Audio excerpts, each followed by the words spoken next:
مہدی اس وقت ہمارے ساتھ موجود ہے ایکسکلوزیو. اندر بات ہو رہی ہے ریزولیوشن پہ. یہاں پہ بات ہوئی جو کل حادثہ ہوا تھا جہاں پہ میں مہمان نہیں کہوں گا، ہمارے ملک کے شہری ان کی جان جو ہے وہ ایک حادثے میں لی گئی، ایک دہشت گردانہ حادثے میں لی گئی.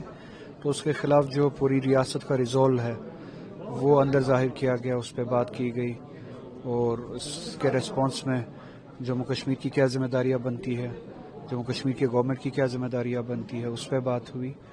اور جو ماحول بنا ہوا ہے اس وقت ڈر کا، جو اس حادثے کو ٹویسٹ دینے کی کوشش کی جا رہی ہے، اس حوالے سے بات ہوئی. اور جو کشمیر کے لوگ باہر دوسری ریاستوں میں اس وقت ہے جو انسیکیور فیل کر رہے ہیں، کیسے دوسری گورنمنٹس کے ساتھ بات کرنی ہے اور دوسری ریاستوں کی گورنمنٹس کے ساتھ بات کرنی ہے اور یہ انشور کرنا ہے کہ اس ریاست کے باشندے جو ہے ان کی سیفٹی اینڈ سیکورٹی انشور کی جائے. تو یہی سب کچھ ہے جو ڈیٹیل میں اندر بات ہوئی. گورنمنٹ آف انڈیا سے اس وقت ایک یہ کہ جو اپنا ریسپانس ہے وہ ان کا اپنا سبجیکٹ ہے.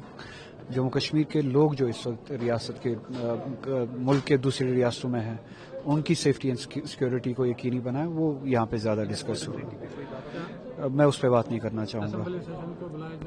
شاید ہاں اسمبلی سیشن ایک اسپیشل سیشن بلایا جا رہا ہے جس میں اس پہ بات ہوگی. سر کافی سارے اسٹوڈنٹس پھنسے ہیں، گوہار کر رہے ہیں کہ ہمیں جو ہے کہیں نہ کہیں ریسکیو کیا جائے. کئی ساری جگہوں پر جو ایسی چیزیں دکھی ہیں جو کہیں نہ کہیں دل دہلا دینے والی. وہی بات ہم نے بھی یہاں پہ کی. چیف منسٹر کو بھی کہا کہ گورنمنٹ کی طرف سے جتنے بھی آفیسرس آپ مختلف ریاستوں میں بھیج سکتے ہیں وہ بھیجے تاکہ وہ ان کے اگر کوئی واپس آنا چاہتا ہے ان کے ریٹرن کو سیفٹی اینڈ سیکورٹی کے ساتھ فیسیلیٹیٹ کرے، اور جو وہاں پہ رہتے ہیں وہاں کی گورنمنٹس کے ساتھ بات کرے، ان کی سیفٹی کو انشور کرے. اور ہیلپ لائنز وغیرہ جو کھولی گئی ہے ان میں اور زیادہ اضافہ کرنے کی ضرورت ہے.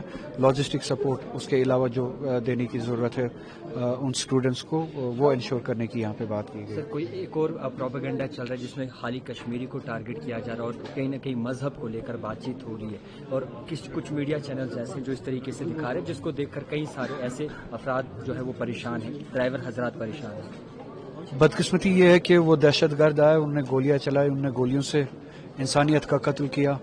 اور یہ جو اب یہ میڈیا کر رہی ہے یہ اپنے میڈیا کے غلط استعمال سے انسانیت کا دوسرا قتل کرنا چاہتے ہیں. یہ اس حادثے کو اپنے پروپیگنڈا کے لیے، اپنے ایجنڈا کے لیے استعمال کرنا چاہتے ہیں اور ہندو مسلم میں تبدیل کرنا چاہتے ہیں. یہ ان کے دانتوں میں وہ خون کا چسکا لگا ہوا ہے، یہ پیاسے ہے خون کے لیے. یہ انہی دہشت گردوں کی طرح پیاسے ہیں جنہوں نے بندوقوں سے گولیاں چلائی اور خون بہایا. یہ پروپیگنڈا سے کمیونل دنگوں سے خون بہانا چاہتے ہیں. تو اس ملک کو دیکھنا پڑے گا. ذی شعور جو لوگ ہیں یہاں اس ملک میں، جو سوچ رکھنے والے لوگ ہیں، ان کو دیکھنا پڑے گا. نہ صرف ہندو مسلم، ہر طبقے کے لوگ یہاں پہ اسی طرح سے قربان ہوئے ہیں کشمیر میں، اسی دہشت گردی کے شکار ہوئے ہیں. مسلم ہو، ہندو ہو، سکھ ہو، ہر کوئی اس دہشت گردی کے شکار ہوئے اور ہر طبقے نے اس دہشت گردی کے خلاف لڑا ہے پچھلے 30-35 سالوں سے. آج بھی اور کل کے اس حادثے میں بھی جب واپس لڑنے کی بات آئی، فورسز بعد میں پہنچے. جب کشمیری سید عادل نے جو شہید ہوا اس نے پہلے لڑا اور اپنی جان قربان کی. اور وہی حقیقت ہے جو حقیقت کوئی بتائے گا نہیں بلکہ اس حادثے کو اپنے پروپیگنڈا کے لیے استعمال کریں گے. بس آپ کے ذریعے سے یہی گزارش ہوگی ذی شعور لوگوں سے ملک کے کہ وہ حقیقت کو سمجھے اور ان دہشت گردوں سے بھی دور رہے اور ان دہشت گردوں کی سازشوں سے بھی دور رہے جو میڈیا پہ بیٹھ کے اب دہشت